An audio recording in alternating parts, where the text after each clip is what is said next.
Today we'll talk about how can you disable subshots on your Webull app. We're going to figure out the solution or know how you can do that on your app. So you just follow these ways, then it's going to work with you. So all you have to do, you just scroll down, you click here on menu down here, you just click on it.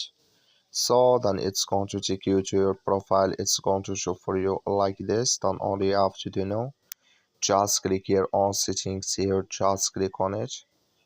So then you come to next step here, it's going to show for you like this. Then you click here on chat settings, you just click on it. Then you come to next step here, it's going to show for you like this. You go down, you come here to subshots here, just click in this sign or this color. Like you see color is gone, that means subshots disabled with us now. That's all you have to do. That's all. Thank you for watching. Don't forget to support us by liking and subscribe.